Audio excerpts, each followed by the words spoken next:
La puerta del garaje estaba abierta. Fue entonces cuando supe que el coche de mi difunto esposo ya no estaba. 20 años de su vida desaparecidos de la noche a la mañana. Mi hijo lo vendió para pagarse un viaje a París con su esposa. Pero una llamada telefónica a la mañana siguiente lo cambió todo. El hombre al otro lado de la línea dijo que tenía el coche de Enrique. Dijo que había algo que mi esposo quería que supiera, algo que ocultó antes de morir. Me llamo Carolina, y esta es la historia de cómo mi esposo, aun después de muerto, me salvó la vida y le dio a mi hijo y a su esposa una lección que jamás olvidarán. Antes de continuar, déjanos un comentario contándonos desde dónde nos ves y suscríbete. Estamos creando una comunidad de personas que saben que los mejores capítulos pueden empezar a cualquier edad. Ahora, volvamos a la historia. La puerta del garaje estaba abierta. Fue lo primero que noté. Estaba de pie en mi cocina, con el café enfriándose en mis manos. La vi desde la ventana sobre el fregadero. Solo la miré. La puerta enrollada hacia arriba, el espacio dentro oscuro, a pesar de la luz de la mañana. Enrique nunca la dejaba abierta. 43 años de matrimonio y jamás la dejó abierta por la noche. Pero Enrique ya no estaba. 8 meses habían pasado. Dejé el café, caminé hacia la puerta trasera y la abrí. El aire de primavera me golpeó. Cálido para ser abril. Una de esas mañanas en las que Enrique ya estaría allá afuera, inclinado sobre el coche con un trapo en la mano. Crucé el jardín. El pasto necesitaba un corte. Llevaba semanas diciendo que llamaría a alguien. El concreto se sentía frío bajo mis pies. Había salido en pantuflas. La mancha de aceite en el centro del piso del garaje era oscura y familiar. 20 años con el mismo coche en el mismo lugar dejan huella. Pero ahora el lugar estaba vacío. Solo vacío. Me quedé allí, mirando la nada. El banco de trabajo al fondo estaba tal como Enrique lo dejó. Sus herramientas colgaban del tablero, cada una marcada con un contorno en rotulador negro para saber dónde iba. Su caja de herramientas roja estaba cerrada sobre el banco. Su cuaderno de trabajo, abierto junto a ella, con páginas llenas de su letra pequeña y cuidadosa. El coche ya no estaba. Sentí un nudo en el pecho. Apoyé la mano en el marco de la puerta y respiré. Inhalar por la nariz, exhalar por la boca. 43 años como enfermera y aún usaba las mismas técnicas que enseñaba a mis pacientes en la UCI. Respirar, pensar, actuar. Pero no podía pensar más allá de ese espacio vacío. Caminé hacia el banco de trabajo y levanté el cuaderno. La última entrada tenía fecha de 3 semanas antes de que Enrique muriera. Su letra se veía cansada, las letras más flojas de lo normal. Casi lista. 20 años en esta belleza. No puedo esperar para enseñarle a Carolina a manejarla como se debe. Nuestro viaje de retiro empieza el próximo verano. Cerré el cuaderno y lo dejé exactamente donde estaba. El garaje aún olía a él. A aceite de motor, a cuero viejo, y a ese jabón de manos naranja que siempre usaba. Podía verlo allí. Casi podía oír la música que salía de esa radio vieja. Rock clásico. Cantaba cuando creía que yo no lo escuchaba. Un motor sonó afuera, en la calle Nogal. Me giré. El BMW negro de Daniel entró en mi entrada. En leasing, no comprado. Me lo dijo en Navidad, como si debiera impresionarme. Mi hijo bajó del lado del conductor. 38 años, y todavía no podía mirarme a los ojos cuando sabía que había hecho algo mal. Incluso desde el otro lado del jardín podía verlo. La forma en que encogía los hombros, cómo se metía las manos en los bolsillos. La puerta del acompañante se abrió. Sofía salió. Perfecta, como siempre. El cabello liso y oscuro, gafas de sol de diseñador, ropa que seguramente costaba más que toda mi despensa del mes. Se quedó al lado del coche y me miró, yo allí, en el garaje. Aún con las gafas, podía sentir su mirada. Daniel caminó hacia mí y se detuvo al borde de la entrada. Mamá. Esperé. Necesito hablar contigo de algo. ¿Dónde está el coche, Daniel? Su mandíbula se tensó. Justo de eso quiero hablar. ¿Dónde está? Lo vendí.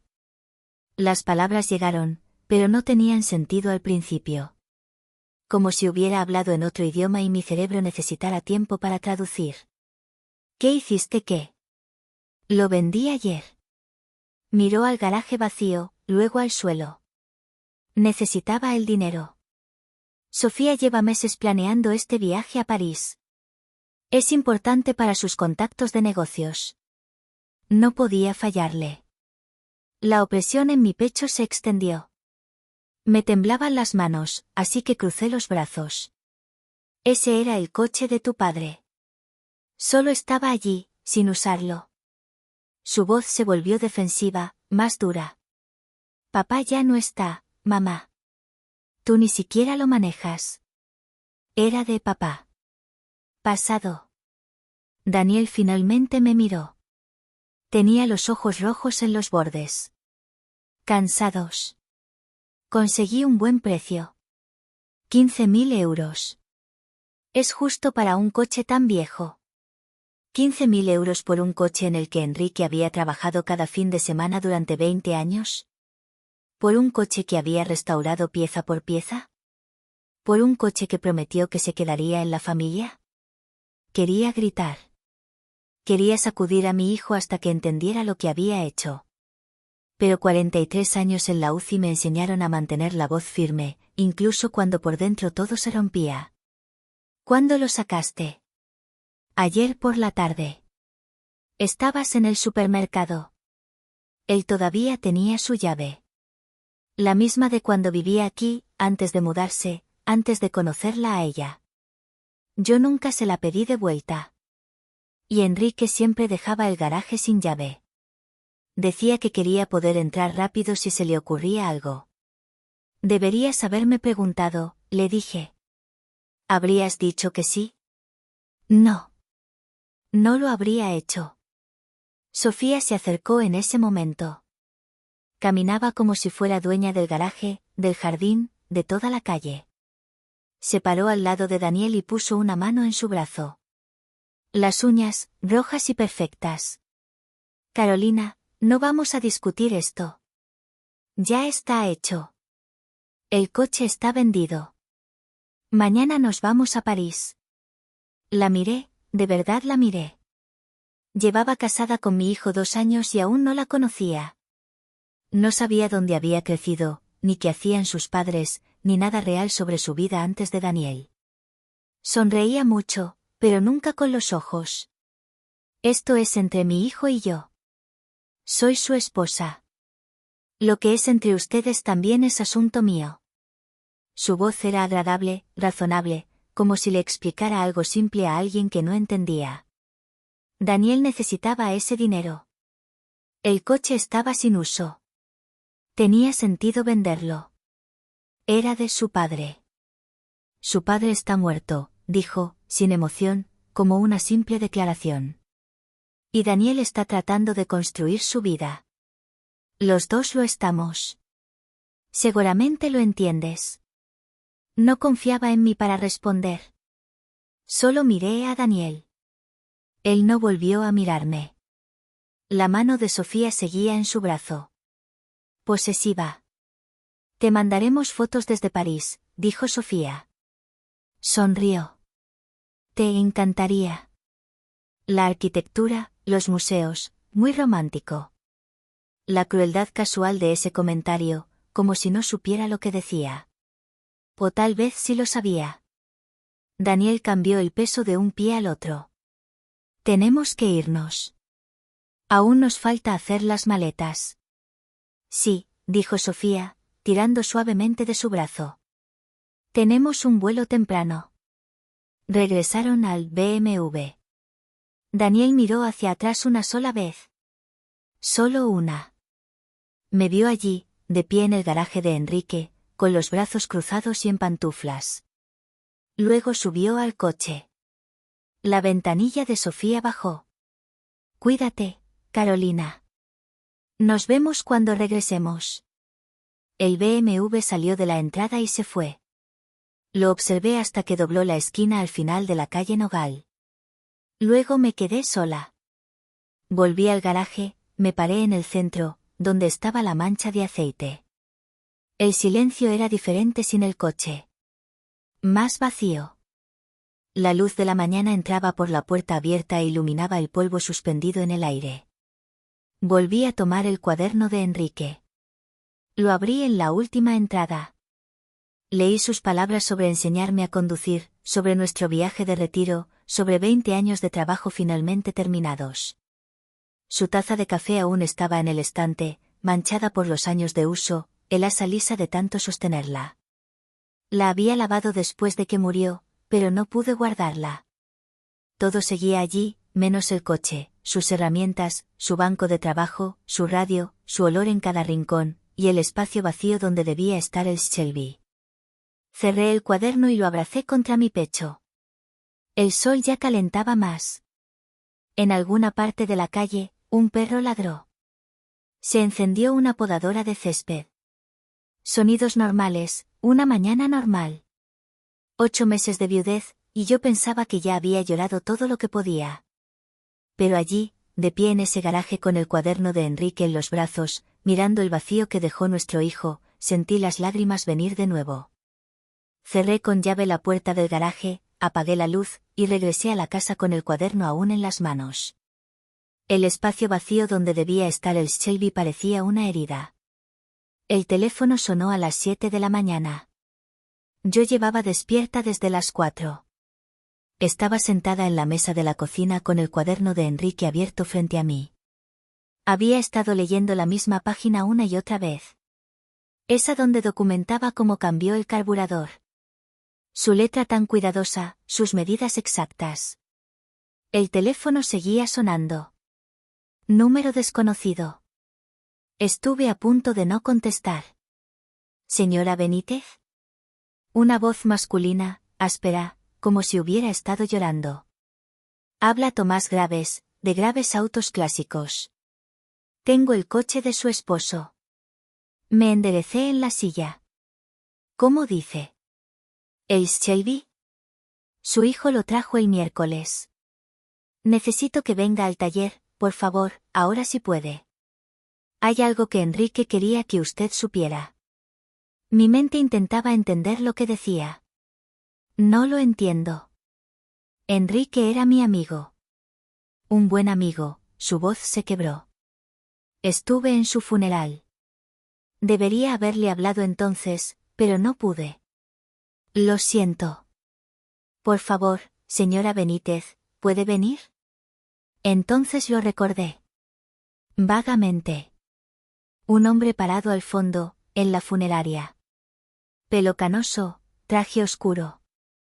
Se fue antes de que pudiera saludar a nadie. ¿Dónde está? Me dio la dirección. Una zona industrial al este de la ciudad. La anoté en el reverso de un sobre. Estaré allí en 30 minutos. Me vestí, vaqueros y un suéter. Encontré mis llaves y conduje al otro lado de la ciudad con las manos apretadas sobre el volante. El tráfico matutino era ligero. Pasé frente al hospital donde trabajé durante 40 años.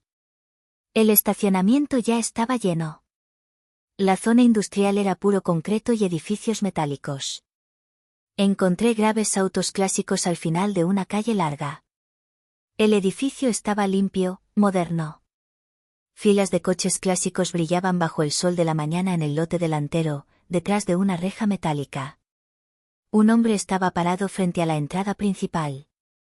Cabello canoso, unos 65 años, vaqueros y camisa abotonada. Me estaba esperando. Aparqué y bajé del coche. Él caminó hacia mí. Tenía los ojos enrojecidos. Señora Benítez, gracias por venir. ¿Eres Ricardo? Sí. Extendió la mano. La estreché. Su apretón era firme, pero le temblaba. Soy Tomás Graves. Su esposo me salvó la vida hace 25 años. Esperé. Miró al suelo, respiró hondo. Necesitaba un préstamo para abrir este negocio. Tenía un sueño, pero ningún banco quería ayudarme. Mal historial crediticio, sin aval, solo un sueño y mucho coraje. Levantó la mirada. Enrique fue mi aval. Arriesgó su crédito y sus ahorros por un desconocido. Le pagué hasta el último centavo, pero la deuda iba más allá del dinero. Nunca me lo dijo. No lo habría hecho. Así era Enrique. Ricardo se limpió los ojos. Este concesionario existe gracias a él. Me ha ido bien. Construí una buena vida. Todo porque su esposo creyó en mí cuando nadie más lo hizo. Cuando su hijo trajo el Shelby el miércoles, lo reconocí en cuanto lo vi. Su voz se volvió más áspera. Enrique hablaba de ese coche cada vez que nos encontrábamos. En ferias, subastas, me mostraba fotos en su móvil. Me contaba los avances. Estaba tan orgulloso. Daniel dijo que lo vendió. Y lo hizo, a mí. Ricardo parecía enfermo. Su hijo no tenía idea de lo que estaba vendiendo. Le pregunté si sabía su valor. Me dijo que 15.000 le parecía justo. Se me cayó el alma al suelo. ¿Y cuánto vale realmente? Ricardo me miró a los ojos. Unos 180.000 euros. ¿Cómo dices? Es un Shelby GT 500 de 1967, completamente documentado.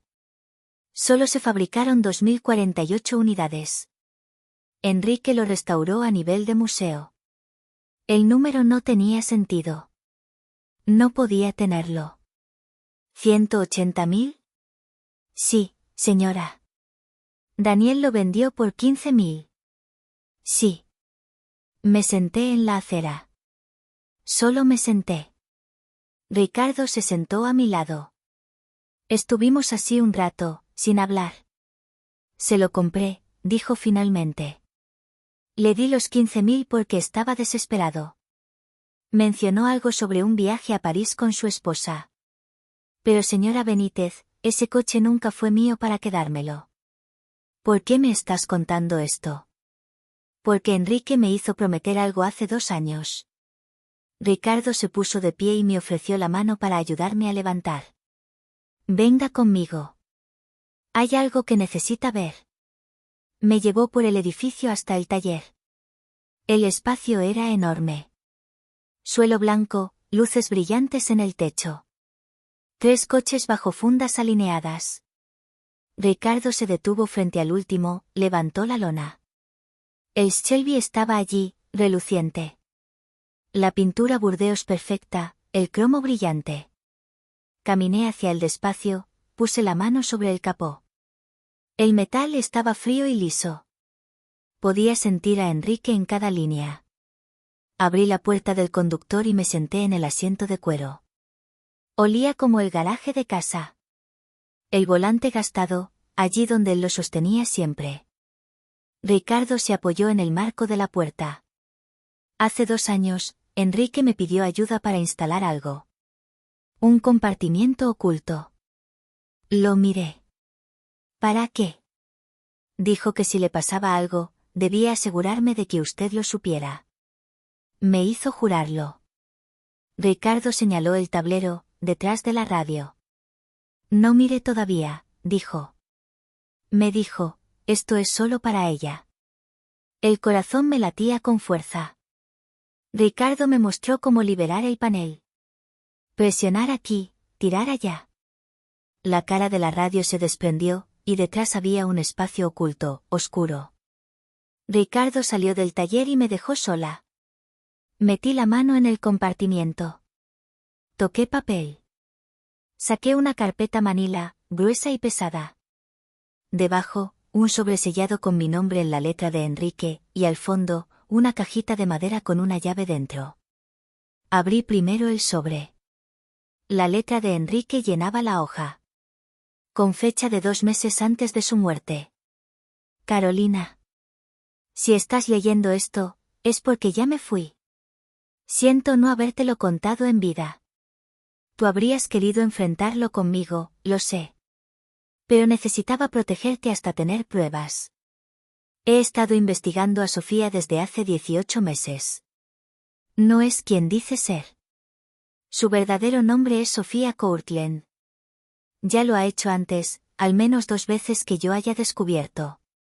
En esta carpeta está todo lo que he encontrado, fotos, documentos, información de contacto de sus víctimas anteriores. Sus historias son iguales. Busca hombres con padres mayores y propiedades familiares. Va a ir por nuestra casa, Carolina. Ese es su patrón. Convencerá a Daniel de que estás perdiendo facultades, de que necesitas cuidados, de que hay que vender la casa. Luego desaparecerá con el dinero. La confronté una vez, con cuidado, observando su reacción. Es muy buena en lo que hace. Daniel no lo ve. No me cree sin pruebas irrefutables, y aún no las tenía. La llave de esta caja es para nuestra caja de seguridad en First National.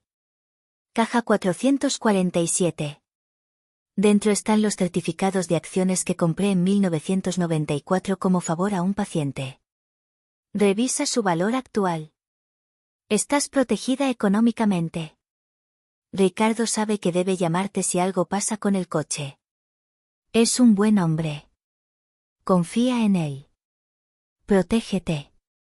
Protege a nuestro hijo. Él también es una víctima en todo esto. Te amo. Sigo protegiéndote. Enrique. Leí la carta 2 veces, con las manos temblando. Enrique lo sabía. Sabía lo de Sofía. Llevaba 18 meses investigándola.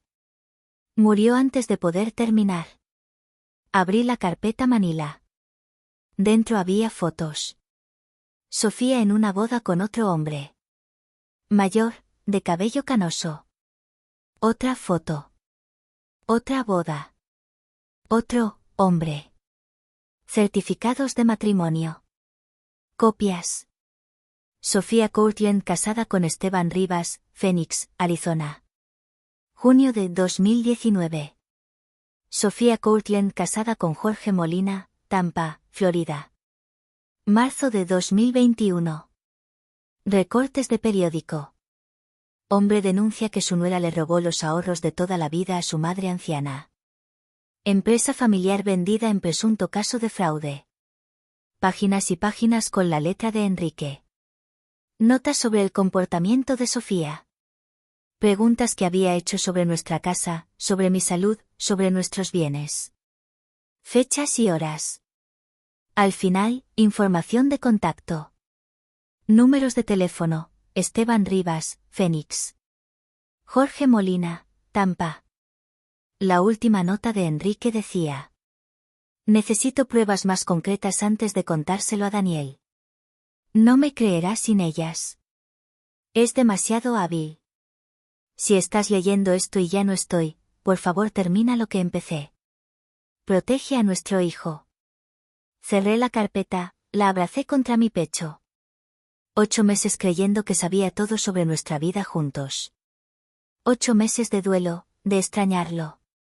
Y él había cargado con esto solo. Entonces llegaron las lágrimas, no silenciosas. Sollozos profundos que sacudieron todo mi cuerpo. Estaba sentada en el coche de Enrique, abrazando su archivo de investigación y llorando por todo lo que intentó hacer por nosotros. Ricardo volvió después de unos minutos. Se quedó en la entrada, sin decir nada. Solo esperó. Me limpié la cara, salí del coche y lo miré. Me está protegiendo incluso después de morir. Ricardo asintió. Así era Enrique. Necesito llamar a esos hombres. Esteban y Jorge. Necesito saber qué les pasó. Puedes usar mi oficina. Tómate todo el tiempo que necesites. Miré a Shelby. El coche que Enrique pasó 20 años construyendo. El compartimento secreto que había instalado con Ricardo. La investigación que me dejó para terminar. Ella no va a salirse con la suya. No, dijo Ricardo. No lo va a lograr. Esteban Rivas respondió al tercer tono. Su voz sonaba cansada, como si hubiese estado esperando esta llamada durante años.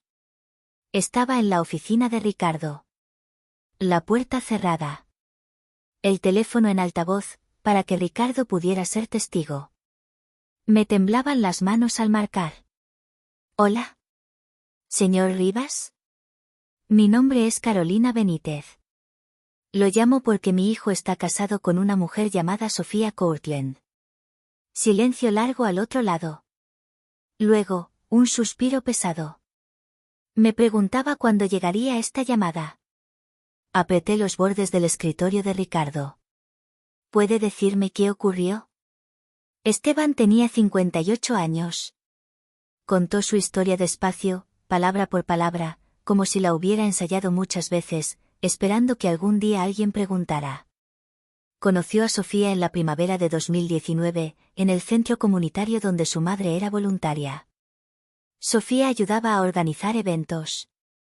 Encantadora, atenta, empezó a hablarle. Parecía genuinamente interesada en él. Su esposa había muerto 3 años antes.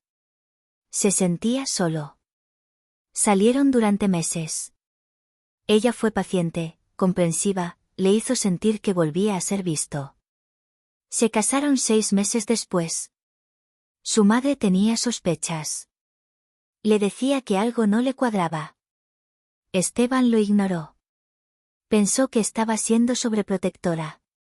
Después de la boda, Sofía empezó con pequeños comentarios. Tu madre parece estar perdiendo facultades, ¿lo has notado?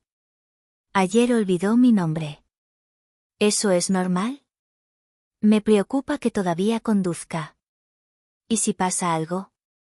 Esteban empezó a ver cosas que antes no notaba. El envejecimiento normal empezó a parecerle deterioro. Sofía dejaba artículos sobre demencia por la casa. Los dejaba a la vista. Artículos sobre caídas, riesgos en personas mayores. Durante meses, fue construyendo un caso. Hasta que encontró una residencia de lujo. Según ella, la mejor del estado. Se merece lo mejor, le dijo. Cuesta 20.000 al mes. La única manera de costearlo era vender la casa de su madre. La misma en la que había vivido por 42 años. La vendió. $280.000. El dinero fue a una cuenta conjunta con Sofía. Su madre se mudó a la residencia pocos meses después de la boda. 2 semanas después, Sofía desapareció. Vació la cuenta. Cada centavo. Sin dejar dirección. Cambió de número. Esteban intentó rastrearla. Denunció a la policía. Pero el dinero estaba en una cuenta conjunta. Legalmente, no era delito. Su madre murió 6 meses después. La voz de Esteban se quebró. No paraba de preguntar cuándo podía volver a casa. Yo le decía, pronto, pero ya no había casa, ni dinero para conseguirle una. Cerré los ojos. Lo siento mucho. Mi mamá estaba bien, señora Benítez. Un poco olvidadiza, pero bien. No necesitaba ese lugar. Necesitaba su casa. Pausó un momento. Lo que sea que Sofía le esté diciendo a su hijo sobre usted, no lo crea. Documente todo. Ella empezará poco a poco, comentarios sobre que olvida cosas, que está cansada, y luego irá subiendo el tono. Gracias por contarme esto. Deténgala, dijo Esteban. Por favor, no deje que le haga a otra familia lo que nos hizo a nosotros. Colgué. Me quedé allí, mirando el teléfono. Ricardo me trajo un vaso de agua. Bebí un poco, marqué el segundo número. Jorge Molina respondió de inmediato. Jorge Molina. Me presenté. Misma introducción. Suspiró. Sofía Courtland. Sí, he estado esperando esta llamada. Jorge tenía 61 años. Su historia era diferente, pero el patrón era el mismo. Conoció a Sofía en el funeral de su padre, a comienzos de 2021. Ella dijo que estaba allí apoyando a una amiga. Lo encontró después. Le dio el pésame. Dijo que entendía el dolor. Que ella también había perdido a alguien. Hablaron durante horas. Lo ayudó a atravesar ese momento tan oscuro. Empezaron a salir un mes después. Sus amigos decían que era muy pronto. A él no le importaba. Sofía hacía que el duelo fuera soportable. Se casaron 8 meses después. Su padre había tenido un pequeño taller mecánico durante 40 años. Jorge lo heredó, pero no quería dirigirlo. Demasiados recuerdos. Sofía le sugirió venderlo. Es mucho estrés. Véndelo. Tomamos el dinero, viajamos, sanamos juntos. Empezamos de nuevo. En ese momento, a Jorge le pareció lógico. Vendió el taller por $195.000. El dinero fue a una cuenta conjunta. 3 días después de que el cheque se hiciera efectivo, Sofía desapareció. Sin rastro. Jorge la rastreó por movimientos de tarjetas de crédito hasta Costa Rica. Para cuando llegó allí, el dinero ya se había esfumado, lavado a través de múltiples cuentas. Irrecuperable. Ella apunta a hombres con padres mayores y bienes familiares, dijo Jorge. Esa es su especialidad. Los investiga primero. Sabe todo antes siquiera de presentarse. Pausó. ¿Tu hijo tiene acceso a tu casa? ¿A tus finanzas? Aún no. Pero ella ya está preparando el terreno. Entonces todavía tienes tiempo. Deténla antes de que logre que firme algo. Después de colgar, Ricardo y yo nos quedamos en silencio. Enrique sospechaba todo esto, dijo Ricardo, al fin. Vino a verme 6 meses antes de morir. Me pidió ayuda. Dijo que tenía un amigo, un investigador privado, Pedro Cárdenas. Estaban trabajando juntos. ¿Por qué Enrique no me lo dijo? Decía que necesitaba pruebas irrefutables. Que Daniel estaba tan enamorado que no le creería de otra forma. Ricardo sacó una tarjeta de presentación del cajón de su escritorio. Pedro ha estado esperando. Llámalo. Ricardo me entregó la tarjeta. Pedro Cárdenas. Investigaciones privadas. Un número local. Primero, tengo que ir al banco. El First National quedaba al otro lado de la ciudad. Conduje hasta allí con el archivo de Enrique en el asiento del copiloto. La cajita de madera con la llave en mi bolso. El banco estaba lleno. Tarde de viernes. Gente cobrando cheques, haciendo depósitos, trámites normales. Pedí acceso a las cajas de seguridad. La gerente, una mujer de unos 50 años, me llevó hasta la bóveda. Caja 447. La llave encajó a la perfección. Dentro había solo un sobre. Lo abrí. Certificados de acciones, protegidos en una funda plástica. Documentación. Una carta de Enrique. Carolina. Compré estas acciones como favor a un paciente en el 94. Su hijo estaba iniciando una empresa de tecnología y necesitaba inversores. Le di $5,000, sin esperar nada. El paciente murió al año siguiente y, sinceramente, me olvidé de estos certificados. Los encontré el mes pasado, ordenando archivos. Busqué la empresa y casi me caigo del susto. Vale más de lo que jamás logramos ahorrar. Esto es para ti, para nuestro futuro, para tu seguridad. Si estás leyendo esto desde la caja de seguridad, es porque algo me pasó.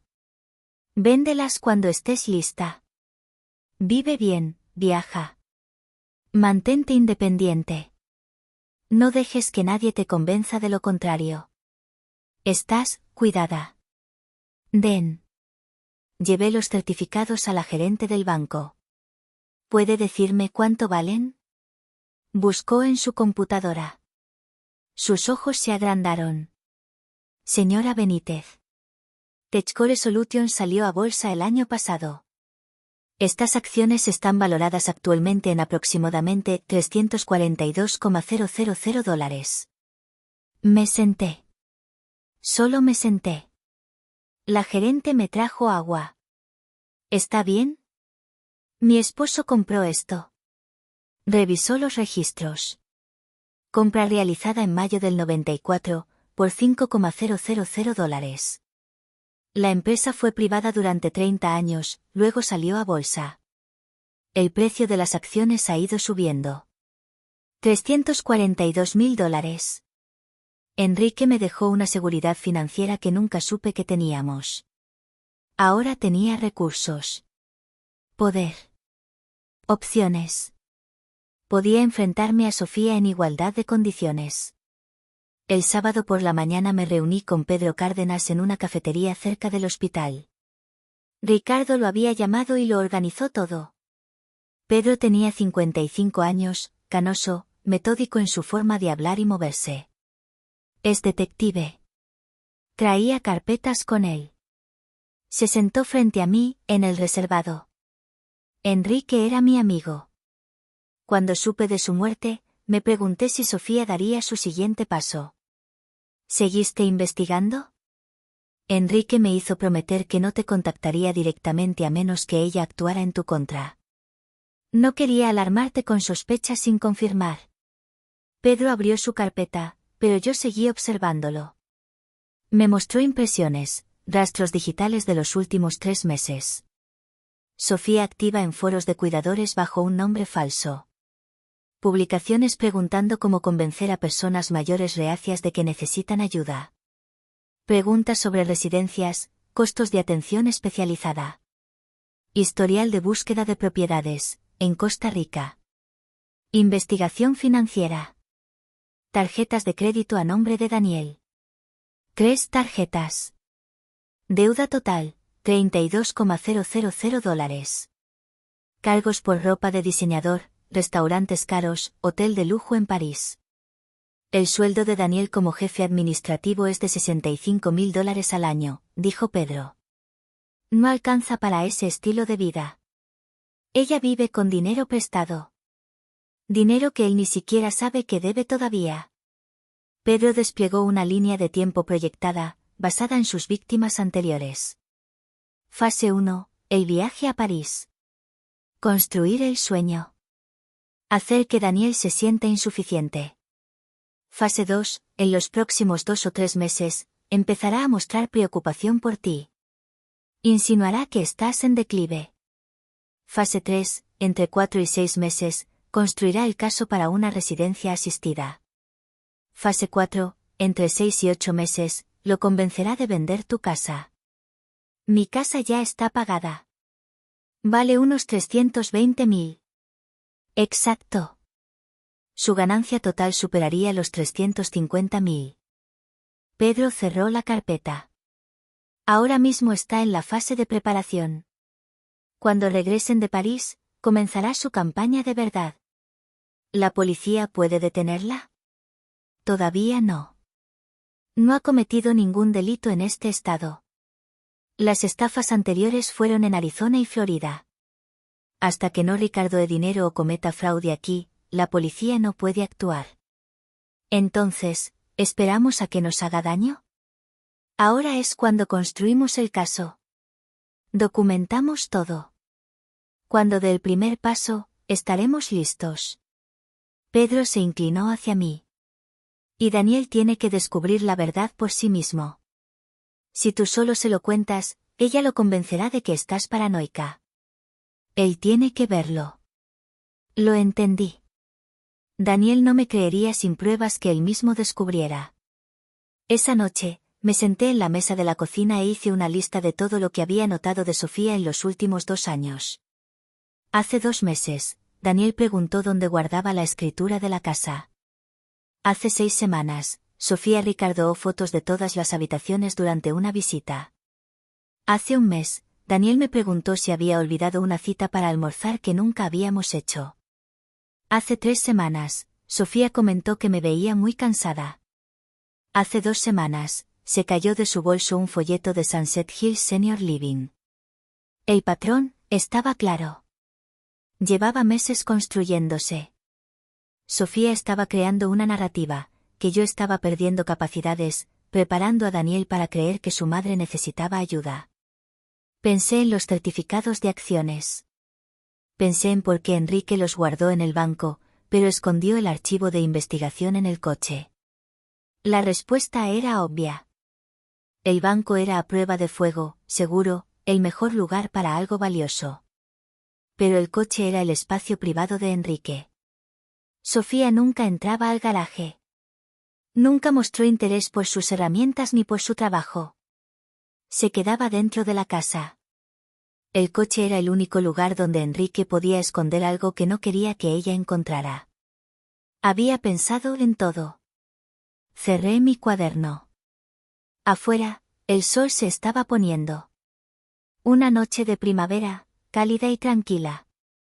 Enrique me había protegido de todas las formas posibles, me dejó dinero, me dejó pruebas, me dejó personas dispuestas a ayudarme. Ahora me tocaba proteger a Daniel. Volvieron de París un martes. Ambos bronceados. Daniel se veía cansado, a pesar de las vacaciones. Líneas de estrés alrededor de sus ojos que antes no tenía. Los había invitado a cenar. Interpreté mi papel a la perfección. Hice pot roast, el plato favorito de Enrique. También el favorito de Daniel cuando era niño. Llegaron a las 6. Sofía llevaba ropa que nunca le había visto antes, blusa de seda, vaqueros de diseñador, bolso caro. Abracé a Daniel en la puerta. Se quedó un segundo más de lo habitual. El abrazo de Sofía fue breve, fingido. Nos sentamos en la mesa de la cocina, la misma en la que crié a Daniel. Las mismas sillas que Enrique restauró hace 20 años. Sofía ricardoó el control de la conversación desde el primer minuto. París fue hermoso. El hotel en el Marais, impresionante. Almorzamos cerca del Louvre, cenamos en un restaurante cuyo nombre ni puedo pronunciar. Pintaba una imagen de la vida que merecían. La vida que deberían tener. Fue maravilloso, dijo Sofía, pero me hizo darme cuenta de cuánto nos estamos perdiendo. Daniel trabaja tanto, y tenemos tan poco que mostrar. Me miró al decirlo. El mensaje era claro. Mantuve el rostro neutral mientras pasaba las papas. Daniel intervino. Mamá, deberías pensar en viajar también. Ver mundo. Quizá algún día. Sofía se inclinó hacia adelante. Carolina, esta casa es realmente muy grande para una sola persona. ¿Has pensado en mudarte a algo más pequeño? Algo más manejable. Ahí estaba. El primer movimiento directo. Estoy bien. Esta es mi casa. La sonrisa de Sofía fue agradable, razonable. Solo nos preocupa tu seguridad. Las escaleras, el jardín, es mucho para alguien de tu edad. Daniel asintió. Nos preocupas estando aquí sola, mamá. Nos. No yo. Las palabras de Sofía saliendo de la boca de mi hijo. Agradezco la preocupación, pero estoy bien. Sofía no insistió. Pero vi el cálculo en sus ojos. Las semillas ya estaban plantadas. Empujaría más fuerte la próxima vez. Después de la cena, pasamos a la sala. Café y el pay de manzana que había preparado. Sofía se excusó. ¿El baño está por el pasillo? Se fue. Estuvo fuera 10 minutos. Esperé 5, luego dije que también necesitaba ir. La encontré en el piso de arriba, cerca del viejo despacho de Enrique. La puerta del baño estaba abierta, vacía detrás de ella. Se sobresaltó al verme. Me perdí. Esta casa tiene tantas habitaciones. El baño está abajo. Donde siempre ha estado. Rió, me tocó el brazo. Claro. Qué tonta. Demasiado vino con la cena. La guié de vuelta abajo. No dije nada más. Se fueron 1 hora después. Sofía sonreía como siempre. Cuídate, Carolina. Volveremos pronto. Daniel me abrazó. Adiós. Te quiero, mamá. Los vi alejarse en el coche, y fui directo a mi cuaderno. Anoté cada detalle mientras aún lo tenía fresco en la memoria. El miércoles por la mañana, llamé a Daniel. Necesito hablar contigo sobre algo. ¿Puedes venir? Solo tú. ¿De qué se trata? De tu padre. Algo que encontré entre sus cosas. Silencio al otro lado de la línea. Sofía y yo no tenemos secretos, mamá. Esto es entre tú y yo. Por favor, Daniel. Pausa larga. Está bien. Esta tarde. Pero tengo que decirle a Sofía a dónde voy. Está bien. Llegó a las 3, solo, como había prometido, pero se le notaba nervioso al bajarse del coche. Tenía café listo.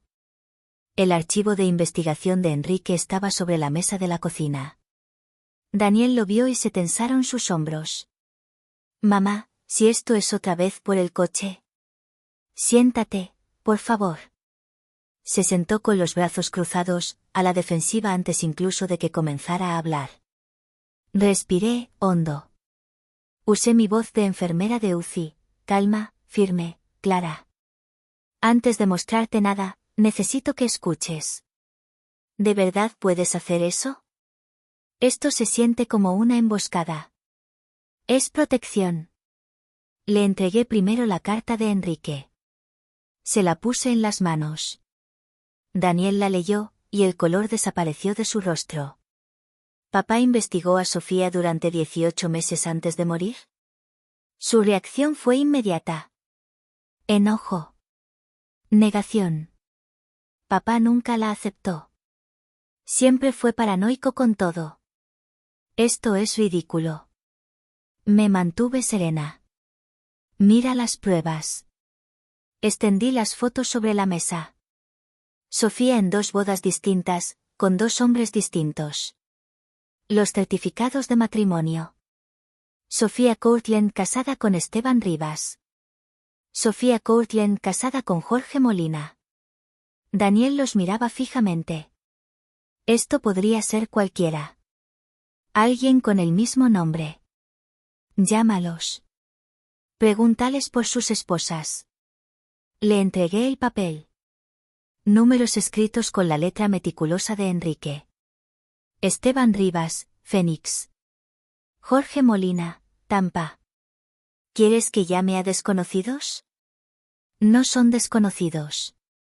Estuvieron casados con tu esposa antes que tú.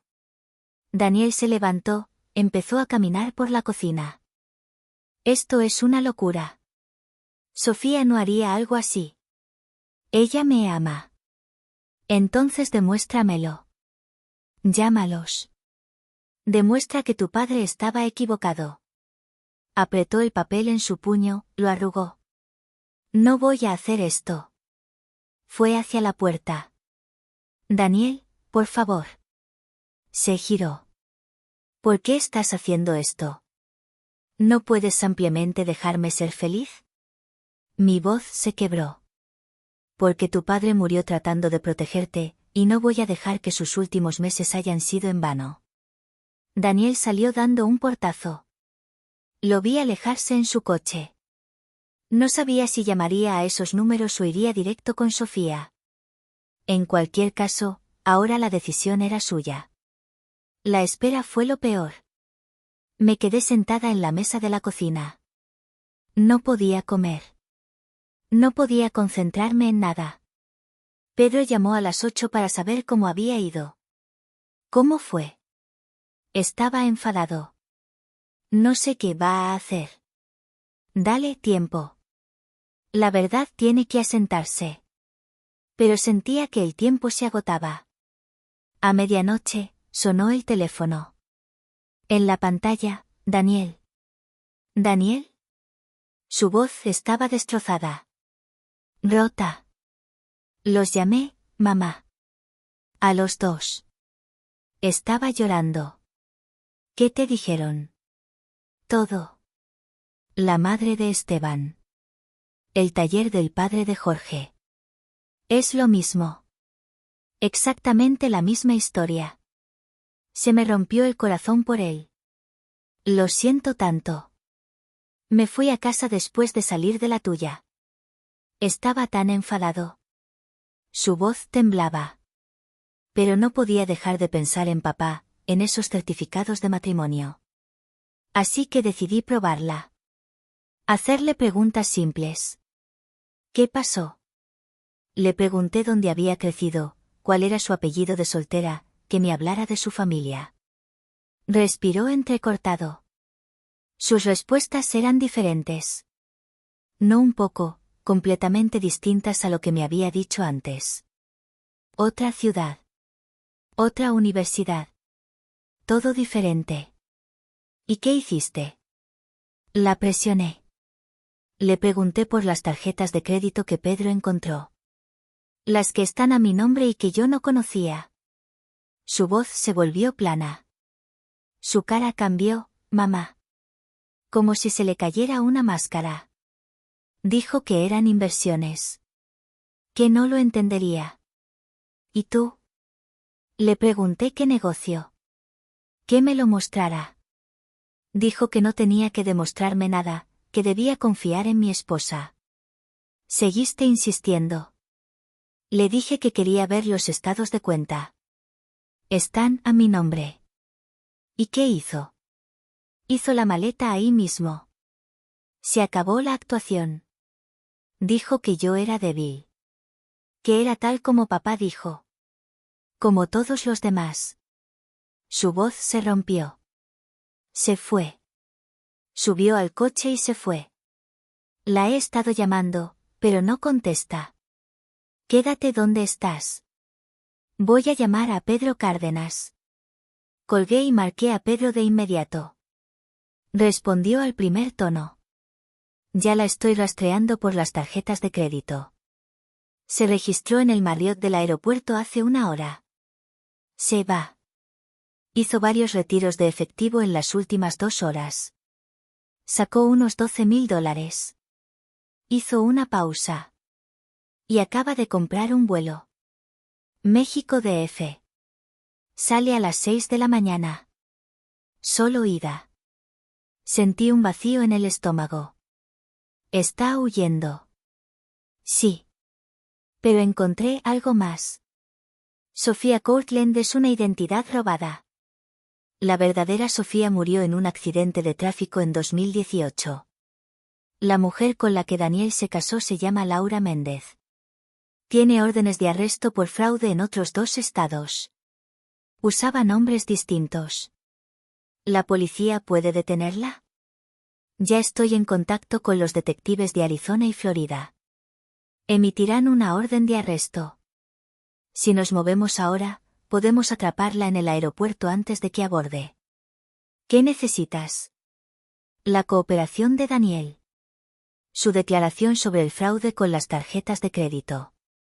¿Puede hacerlo? Sí. Me aseguraré de que lo haga.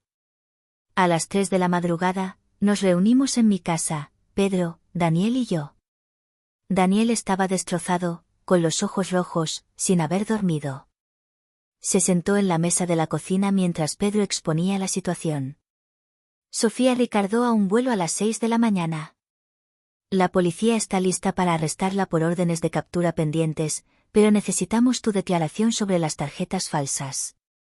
Esto se va a hacer público, dijo Pedro. Tendrás que testificar. ¿Estás preparado? Daniel me miró. ¿Qué haría papá? Tu padre pasó sus últimos meses construyendo un caso contra ella. Murió antes de terminarlo. Él querría que la detuvieras. No por venganza, sino para que no vuelva a hacerle esto a nadie más. Daniel guardó silencio largo rato. Luego asintió. Llama a la policía. Vamos al aeropuerto. Subimos al coche de Pedro y conducimos por calles vacías. Eran las 4 de la mañana, y la ciudad estaba oscura salvo por las luces de las farolas. Daniel iba en el asiento trasero, mirando al vacío. Estiré la mano hacia atrás, ricardoé la suya. Me la apretó con fuerza. El aeropuerto apenas comenzaba a despertar cuando llegamos. Cafeterías abriendo, luces fluorescentes frías en el techo, viajeros de negocios arrastrando maletas con aspecto agotado. Nos posicionamos detrás de una columna cerca del control de seguridad. Pedro nos ubicó donde podíamos ver sin ser vistos. La policía ya estaba allí, 2 detectives de civil cerca del punto de control. Daniel no había dicho una palabra desde que salimos en el coche. Solo miraba al frente. Me mantuve cerca de él. 5:30 de la madrugada. La fila de seguridad comenzaba a llenarse. Entonces apareció Sofía. 2 maletas grandes. Abrigo de diseñador. Gafas de sol, a pesar de la hora. Cabello perfecto. Parecía alguien que se va de vacaciones. Tranquila, segura, teléfono en una mano, pase de abordar en la otra. Entró en la fila, arrastrando su equipaje. Los detectives se movieron. Señora, necesitamos hablar con usted. Sofía se giró, los vio por un segundo. Su rostro cambió. Luego sonrió. ¿Hay algún problema, oficiales? Uno de los detectives mostró su placa. Tenemos una orden de arresto. Laura Méndez. La sonrisa de Sofía se congeló. No sé quién es esa. Me llamo Sofía Benítez. Por favor, acompáñenos. Sofía miró alrededor, evaluando. Vio al otro detective bloqueando la salida. Corrió. Soltó las maletas, se quitó los tacones, y corrió en pantimedias por el suelo brillante del aeropuerto. La seguridad del aeropuerto la atrapó antes de que llegara a 6 metros. La derribaron frente al tablero de salidas. Luchó, pateó, gritó. Suéltenme. Yo no hice nada. La gente se detuvo. Miraban. Grababan con sus teléfonos. La policía la esposó allí mismo, en el suelo. Le leyeron sus derechos mientras se revolvía. Uno de los detectives abrió su equipaje abandonado, justo en el punto de seguridad. En la primera maleta había ropa, artículos de tocador, cosas normales. En la segunda, fajos de billetes, sujetos con bandas elásticas. $48,000, nos dirían después. Un pasaporte con su foto, pero con otro nombre, Laura Brennan. Documentos. Números de cuentas bancarias. Un disco duro externo. El detective levantó el pasaporte. ¿Quiere explicar esto? Sofía le escupió. La levantaron. Aún forcejeaba, cuando nos vio. Vio a Daniel, de pie a 10 metros. Y a mí, a su lado. Se quedó completamente inmóvil. Luego, su rostro se transformó. Pura rabia. Tú. Le lanzó el grito a Daniel. Intentó lanzarse hacia él. La policía la detuvo. Tú hiciste esto. Daniel se estremeció. Eres patético, siguió gritando. Débil. Estúpido. Igual que los otros. ¿De verdad pensaste que alguien como yo querría estar contigo? No eres nada. Me interpuse entre ellos. No mucho, solo lo suficiente. Sofía me miró a mí. ¿Y tú? Vieja entrometida. Esto era mío. Mi golpe. 3 años invertí en esto. Debiste haberte quedado al margen y morirte de una vez. Su voz resonaba por la terminal. La gente miraba, grababa. No reaccioné. Solo me quedé ahí. Mantuve mi mano en el brazo de Daniel. La policía se llevó a Sofía. Aún gritaba amenazas. Su voz se desvaneció cuando la llevaron por las puertas de seguridad. Y entonces, se fue. Daniel se quedó inmóvil. Temblando. Vamos a casa, le dije. 2 semanas después, estábamos en la estación de policía dando declaraciones formales. El detective Ramírez nos explicó lo que habían encontrado. El verdadero nombre de Sofía era Laura Méndez. Nacida en Ohio. Empezó con pequeñas estafas a los 20 años. Luego pasó a robo de identidad y fraude a personas mayores. La identidad de Sofía Courtland era robada. La verdadera Sofía murió en un accidente de coche. Laura robó su nombre y lo usó durante los últimos 6 años. Habían encontrado 5 víctimas anteriores. 2 antes de Esteban. El patrón se remontaba a 8 años. Se presentaron cargos en 3 estados, Arizona, Florida y aquí. Robo de identidad. Fraude. Estafa por engaño. Falsificación. La fiscalía esperaba un acuerdo. De 12 a 15 años de prisión federal. Los casos de Esteban Rivas y Jorge Molina fueron reabiertos con nueva evidencia. Tal vez recuperen parte del dinero mediante demandas civiles. La deuda de tarjetas de crédito de Daniel fue, en su mayoría, perdonada. Las reclamaciones por fraude fueron aprobadas. Un mes después, Daniel apareció en mi puerta con 2 maletas. ¿Puedo quedarme aquí, solo por un tiempo? Por supuesto. Ricardo O, su antiguo cuarto. El mismo de la secundaria. Los pósters seguían en las paredes. Los trofeos de fútbol aún en la repisa. El divorcio fue concedido. En realidad, fue anulación. El matrimonio nunca fue legalmente válido. Sofía se había casado bajo una identidad robada. Daniel empezó terapia. 2 veces por semana, martes y jueves por la tarde. Algunos días estaba bien. Hacía el desayuno, ayudaba en la casa, sonreía de vez en cuando. Otros días apenas hablaba, se quedaba en su cuarto, salía solo para comer. No lo presioné.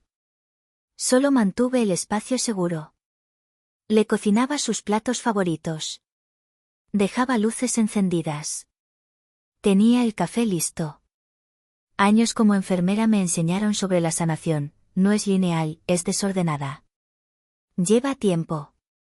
2 meses después del aeropuerto, me llamó el fiscal. Sofía aceptó un acuerdo. 12 años en prisión federal. Le conté a Daniel durante la cena. Solo asintió. No dijo nada. Ese sábado lo encontré en el garaje.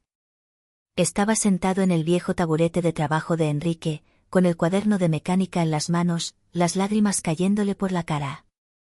Me quedé en la puerta. Esperé.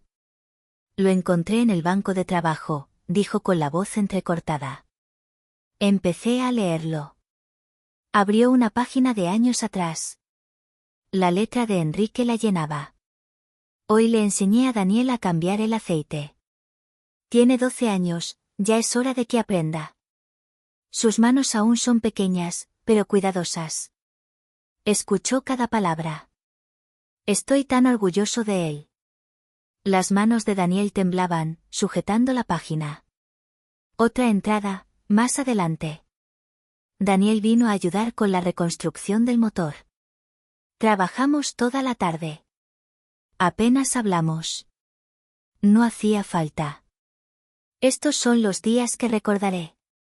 Casi no recuerdo esto, dijo Daniel. Trabajando con él en el coche. Era tan chico. Me senté junto a él en el banco de trabajo. Él amaba esos días. Hablaba de ellos todo el tiempo. Vendí su coche, dijo Daniel, con la voz rota. El coche en el que trabajó durante 20 años, por $15,000. Por un viaje para impresionar a una mujer que planeaba destruir nuestra familia. ¿No lo sabías? Debería haberlo sabido. Papá intentó advertirme. Esos últimos meses, me preguntaba todo el tiempo por Sofía, por nuestros planes, por el dinero. Yo pensé que quería controlarme. Se secó los ojos. La última conversación que tuve con él fue una pelea por ella. Le dije que me dejara vivir mi vida. Murió una semana después. Nunca me disculpé. Se me hizo un nudo en la garganta. Él sabía que lo amabas. Daniel negó con la cabeza. ¿Cómo podría saberlo? Lo elegí a él sobre papá. Sobre ti. Sobre todo lo que él me enseñó. Saqué la carta que Enrique había dejado en el coche. La que hablaba de necesitar pruebas antes de decirle la verdad a Daniel. La había llevado conmigo, esperando el momento adecuado. Lee esto. Daniel la Ricardo. Leyó las palabras de su padre sobre no querer romperle el corazón sin pruebas sólidas. Sobre amarlo. Sobre que también era una víctima. Sobre no culparlo. Él lo entendía, le dije. Sabía que Sofía era buena en lo que hacía. Nunca te culpó. Daniel se desmoronó por completo. Sollozos profundos que sacudían su cuerpo. Lo abracé. Como tantas veces siendo su madre, pero esta vez fue distinto. Esta vez fue más hondo. Nos quedamos en el garaje mucho tiempo. Rodeados de las herramientas de Enrique, su banco de trabajo, su radio, el olor a aceite de motor y cuero viejo. Eventualmente, las lágrimas de Daniel se detuvieron. Se secó la cara con la manga. Ojalá el coche aún estuviera aquí, dijo con voz desgarrada. Aprendería todo sobre él. Tal como papá quería. No dije nada. Solo le apreté el hombro. Cerró el cuaderno con cuidado. Lo puso de nuevo en el banco de trabajo, exactamente donde Enrique lo había dejado. Regresamos a la casa.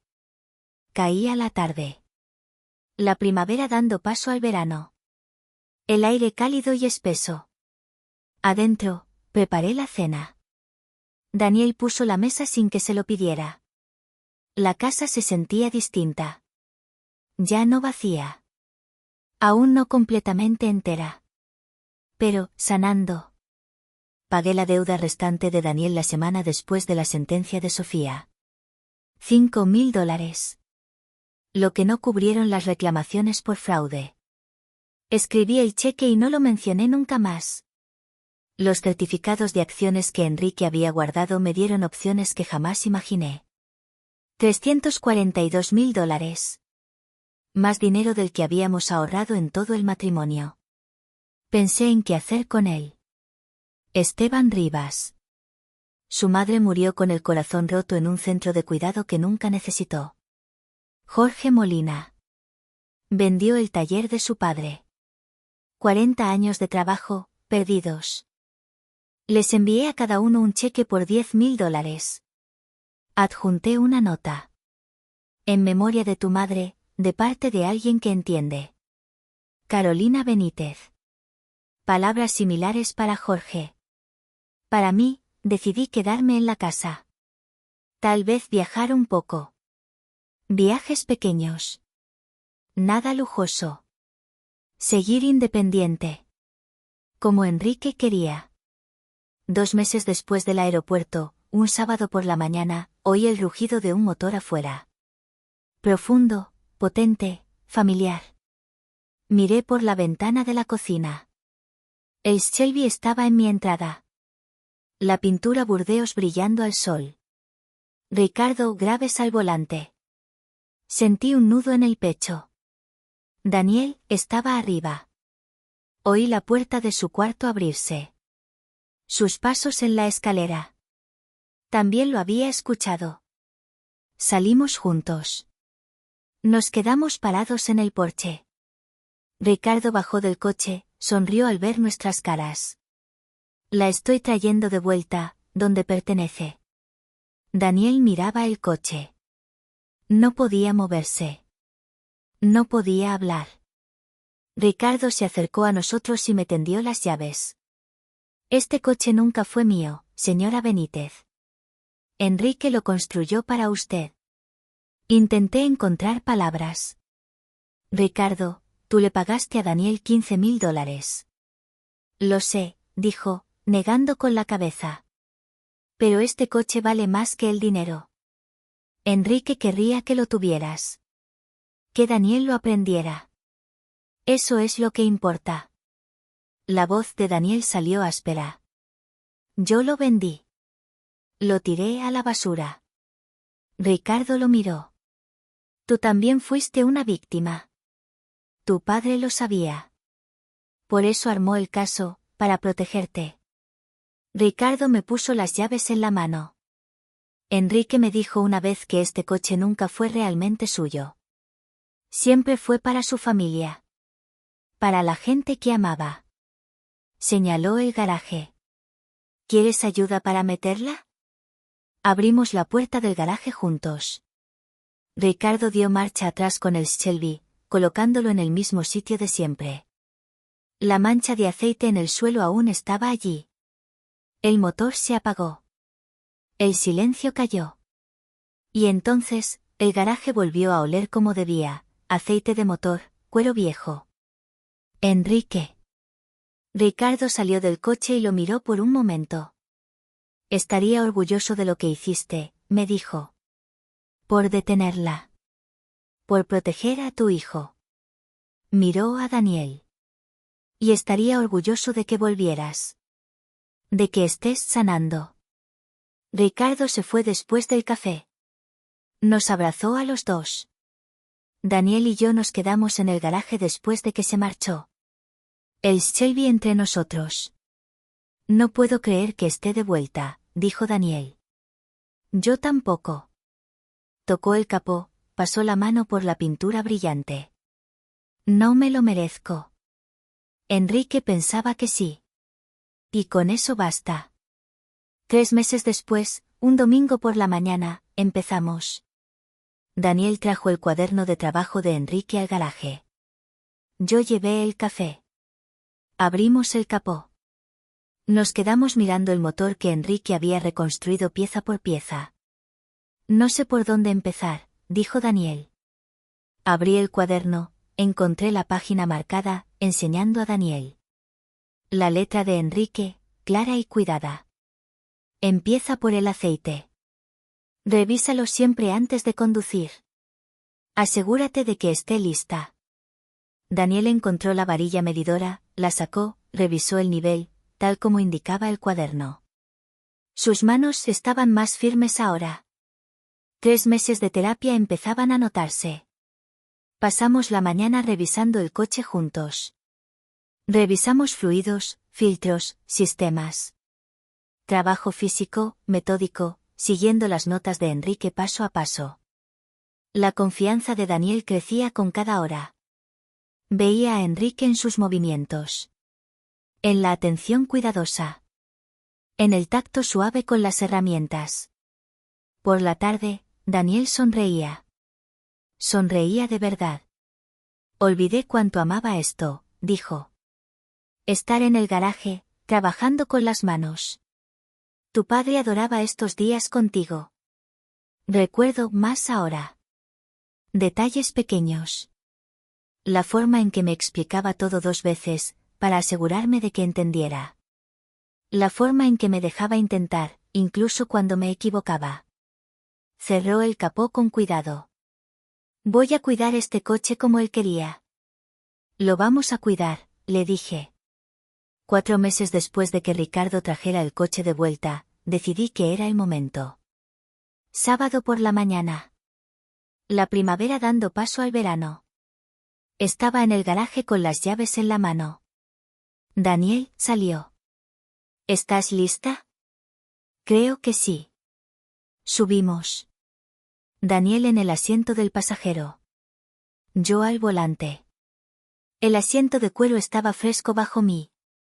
El volante gastado donde las manos de Enrique lo habían sostenido durante 20 años. Ajusté los espejos. Revisé todo como enseñaban las notas del cuaderno. Encendí el motor. El Shelby rugió con vida. Un sonido profundo que sentí en el pecho. El sonido del trabajo de Enrique, de su paciencia, de su amor. Salí del garaje con cuidado. Daniel con la mano en la manija, nervioso pero confiando. Manejamos por la calle Oakwood. Las ventanas abajo. El aire cálido entrando. El motor ronroneando suave y potente. Daniel se rió. Papá se volvería loco ahora, en el buen sentido. Él me enseñó a conducir cuando tenía 17. En un Ford con palanca de cambios. Lo apagué 6 veces. Nunca se frustró. Esto es más fácil. Condujimos sin destino. Por el pueblo.